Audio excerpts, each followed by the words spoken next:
Sayijahile ukuthi siphinde thina sibonane Ayenzenphile ngaphandle kokuthola uthando kuwe Hliziyo iswele Good morning, my lovelies. Welcome to a new vlog. Well, welcome to a brand new video. This is a different kind of setup. It's not what we are used to on this channel, but I figured I need to have a heart-to-heart conversation with you guys. And if you don't know, I am a psychology graduate and I'm navigating my newest chapter of my life, that is being a wifey. Last year December, that is 5 months ago, I officially married the love of my life. We have been together for 9 years this year. Please grab a drink. I'm drinking hibiscus tea in here, and we also have a small bowl of the flaming hot Doritos, a little snack. I don't want to be too long, but I just need to say what's in my heart, and what is in my heart has been in my heart for the past 5 months. Guys, let us start from the very beginning, right? I planned my Lobola luncheon for months. I put my heart, my time, and my creative energy into every detail to make the event a success. Before we get into that, guys, what I want to talk to you about today is post-event depression. Let us see what Google says about post-event depression, right? Let me just Google it for you quickly, and then so we can get through the whole video together.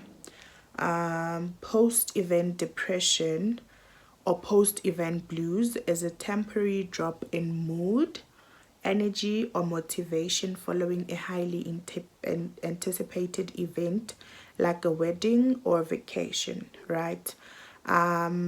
It often feels like a calm down from high excitement back to daily routine. I mean, imagine planning a wedding for months and then it happens, and then, you know, like, what happens after that? So that's what we're going to talk about today, according to my own personal experience. Psychologically, milestones act as a mirror, right? They reflect who's actually there for you. I'm not here to start any fights or anything. I'm just putting it out there that a milestone like a wedding, it's a reflection. That's where you can see who is who's with you and who's not. And it's also like a funeral, right? But in my case, I'm going to talk about a wedding because that is what I experienced personally. To tell you the truth, the day was beautiful. Looking at the pictures, everything looks like a dream. But the behind the scenes reality is that things were not the way they were supposed to be.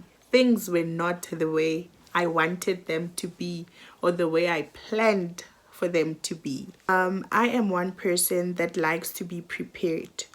I suffer from hypervigilance as well, so I overthink, and then I plan in advance. I prepare for the worst in advance, right? I paid my service providers months in advance. Service providers, talking about deco, for example. That is something that I paid months in advance, and I was quite disappointed. Looking at the pictures. I'll put some pictures and then you guys can see that looking at the pictures, it doesn't look bad, but I know what I was charged for, and what I paid for was not there, and that actually hurts, you know. So I would say that my deco lady disappointed me. I really trusted her with my vision and my money, and she let me down. So guys, don't look for a person on TikTok and just in psychology, we talk a lot about hypervigilance. Hypervigilance is a state of alertness. It's where your brain is convinced that something wrong is going to happen. So you're already thinking about the negative things before they even happen. I was so anxious about things failing or things going wrong that my nervous system actually got really tired. I was so emotional.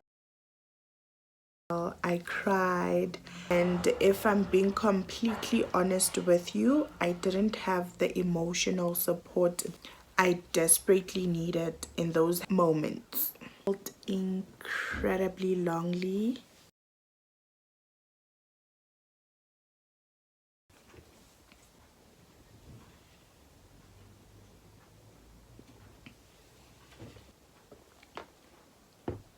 Don't get me wrong, I'm profoundly grateful to the friends and family that stood by us during that time. Their presence was a blessing, but the emotional deficit from the stress was just too high. A week after the Lobola luncheon was over, the adrenaline dropped. You're left with a sense of emptiness and exhaustion. Literally feel the weight of the stress sitting in my body. So I did something drastic when I feel that way. I cut my hair. I had planned to cut my hair.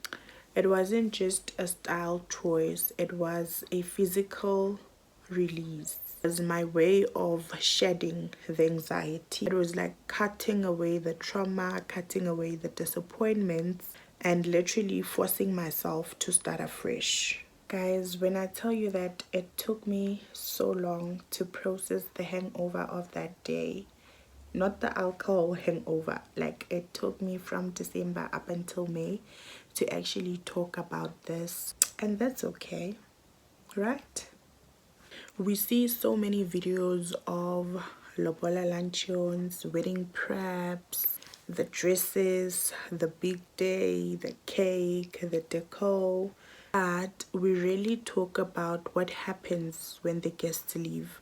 What really happens, what goes on in your head as the bride, even the groom, what happens to you when the people leave, the flowers fade, and the adrenaline completely drops. People think if you're planning an event like a wedding, it was a success, you're happy, life goes on. It's not like that. It's not like that. Please check up on your friends, your family members, whoever had an event or planned an event for months.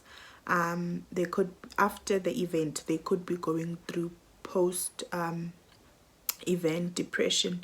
Even with funerals, though funerals sudden, you don't see a funeral coming. It's not an event that you plan.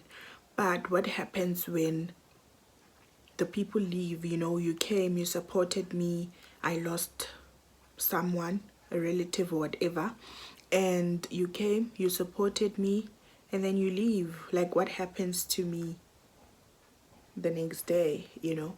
So I'm just making you guys aware that we need you, you know, we need you as our guests.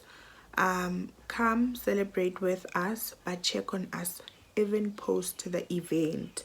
So guys, if you are a future bride or future event something, please give yourself the permission to feel. Allow yourself to feel what you feel, and give yourself grace. Give yourself the permission to grieve the people that you're missing, the people that you wish were there to attend the event but are not there because, you know, maybe God remembered them. And don't feel guilty when you look at the pictures months later and smile, you know. I only looked at my pictures. I got married in December and I looked at my pictures in April, and that's when my husband and I actually debriefed about what was going on. Guys, thank you so much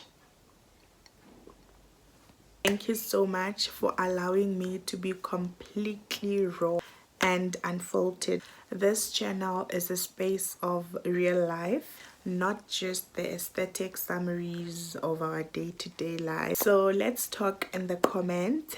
Have you ever experienced a major emotional crash after a big milestone? Please leave a comment.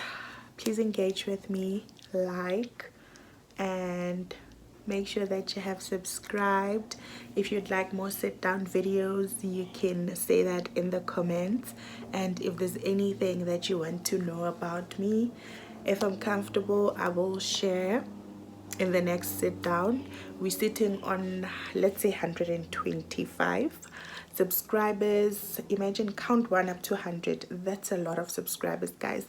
I thank each and every one of you for being a part of my mini and growing family. If you're watching outside of the club, please consider subscribing to the channel. And yeah, guys, thank you so much for the love. I see you. I will see you guys in our next lifestyle vlog.